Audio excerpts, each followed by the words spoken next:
ہمارا پورا شیوہ زندگی، پوری زندگی کا طریقہ، اس میں روح کی بجائے جسم پر فوکس ہے۔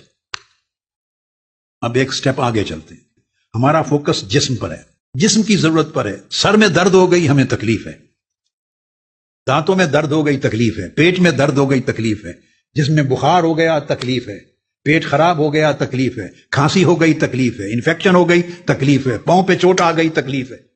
یہ ساری تکلیفیں جسم کی محسوس ہوتی ہیں، مگر کسی نے روح کا چیخنا بھی آج تک سنا؟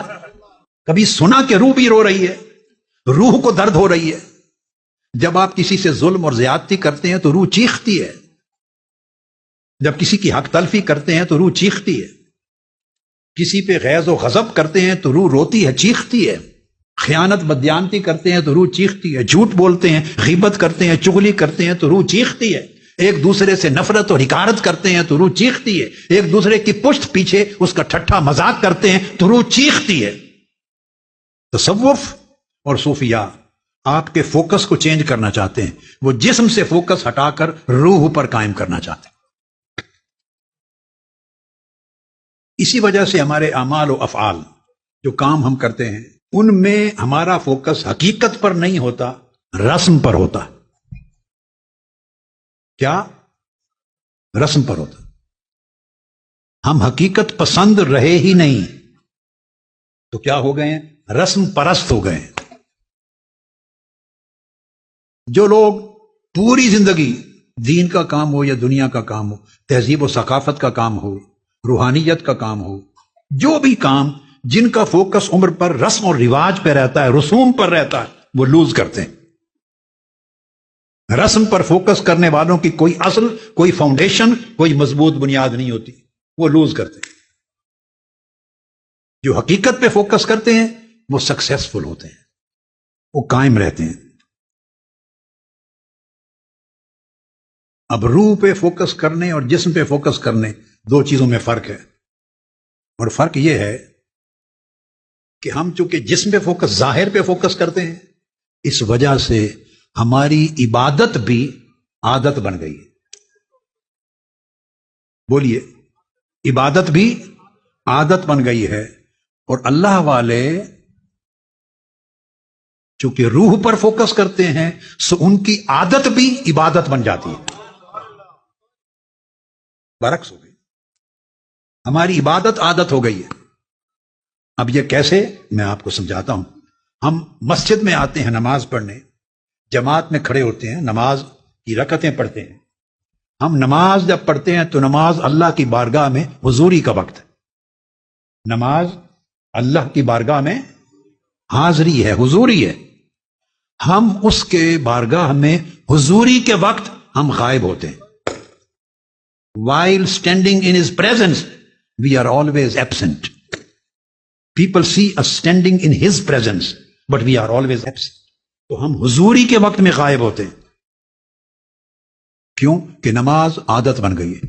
آئے، تیزی سے وضو کیا، ہاتھ باندھے کھڑے ہو گئے، ہمیں خبر ہی نہیں کیا کہہ رہے ہیں، اور جو کہہ رہے ہیں ان کے معنی کیا ہیں، ان کے معارف کیا ہیں، وہ کلام کیا ہے، کس کے سامنے کھڑے ہیں، کس سے مخاطب ہیں، کون سن رہا ہے، کس کے آگے سجدہ ریز ہیں، کس کی تسبیح کر رہے ہیں، کیا کہہ رہے ہیں، کیا جواب آ رہا، ان سب چیزوں سے لا تعلق ہے، کٹ آف ہے۔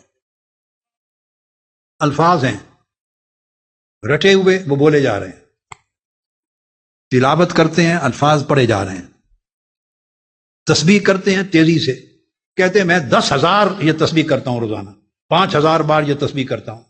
مجھے بہت لوگ ملے جنہوں نے 50 وظیفے ہیں اور ہر وظیفہ 1000 بار کرتے ہیں۔ وہ زبان ہے، بس ہلتی جاتی ہے، ہلتی جاتی ہے، تسبیح کے دانے گرتے جاتے ہیں، گرتے جاتے ہیں، کچھ پتہ ہی نہیں، نہ دماغ کو نہ دل کو کیا پڑھ رہا ہوں۔ آپ سمجھ گئے نا بات؟ یعنی ہم نے اپنا لفظوں سے تعلق بنا لیا ہے، معنی سے کٹ گئے، رسموں سے تعلق بنا لیا ہے، حقیقت سے کٹ گئے۔ جو عبادت کے وقت بھی غیر حاضر رہیں تو پھر غیر حاضری کے وقت ان کے غائب ہونے کا عالم کیا ہوگا؟ یہ تو 5 وقت ہیں نا عبادت کے صرف، تو وہ عبادت کے 5 وقتوں میں بھی جب اللہ کے حضور سے غیر حاضر رہتے ہیں تو جو بقایا پورے 24 گھنٹے یا 12-16 گھنٹے گزرے جو عبادت کے نہیں اپیرنٹلی، اور وہ عبادت کے اوقات سے دور ہیں، غیر حاضر، اس وقت ان کی غیر حاضری اور ایبسنس کا عالم کیا ہوگا؟ ہم حضوری کے وقت بھی غائب ہیں، تو دوری کے اوقات میں ہمارا عالم کیا ہوگا؟ سمجھا رہا، ہم حضوری کے وقت بھی غائب ہیں تو دوری کے اوقات میں عالم کیا ہو؟ یہ ہماری پوری زندگی ہے۔ تصوف اصل حضوری کو قائم کرنا چاہتا ہے اور دوری کو ختم کرنا چاہتا ہے، اور آپ غائب ہیں، یہ ایک زندگی ہے۔ تصوف غائب کو حاضر کرنا چاہتا ہے اور حضوری کو اتنا پختہ کرنا چاہتا ہے تصوف اور صوفیہ اور اولیاء اور عرفاء، وہ حضوری کو آپ کے من میں، آپ کے دل و دماغ میں، آپ کی روح میں، آپ کے اندر حضوری کو اتنا پختہ کرنا چاہتا ہے کہ دوری بھی حضوری میں بدل جائے، دوری بھی حضوری میں بدل جائے، جو قرآن مجید نے فرمایا، اعوذ باللہ من الشیطان الرجیم، رجال لا تلہیہم تجارت ولا بیع عن ذکر اللہ، جو مردان حق ہیں، مرد ہیں اللہ کے بندے، وہ تجارت کرتے ہیں، یہ دوری کے کام ہیں، کاروبار کرتے ہیں، خرید و فروخت کرتے ہیں، آفس میں جاتے ہیں، بزنس کرتے ہیں، بیع، بزنس کرتے ہیں، تجارت کاروبار کرتے ہیں، دنیاوی کام کرتے ہیں، یہ سب دوری کے کام ہیں۔ فرمایا رجال لا تلہیہم تجارت ولا بیع عن ذکر اللہ، یعنی اللہ کے بندے وہ ہیں کہ ان کی زندگی میں دوری رہتی ہی نہیں ہے، ہر دوری حضوری بن جاتی، ہر دوری حضوری بن جاتی۔ جب ہر دوری حضوری بن جاتی ہے تو اہل اللہ کی زندگی یہ ہے کہ ہماری عبادت بھی عادت میں ڈھل جاتی ہے اور اس سے کوئی نفع نہیں ملتا، رسم پوری ہوتی ہے، فرض ادا ہوتا ہے، مگر اس سے نور نہیں ملتا۔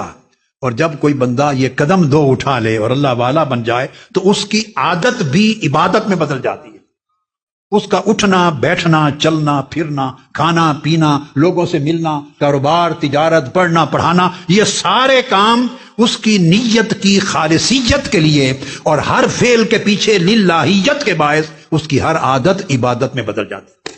وہ جو کام کرتا ہے جو کہ اللہ کے حکم کے خلاف نہیں ہوتا، وہ عبادت ہو جاتی۔ یہ بنیادی چیز ہے جو میں نے آپ کو تصوف کے معنی اور مفہوم کے حوالے سے اور صوفیاء کرام اور اولیاء اعظام کی تعلیمات کے حوالے سے ملخصاً خلاصہ کر کے سمجھایا۔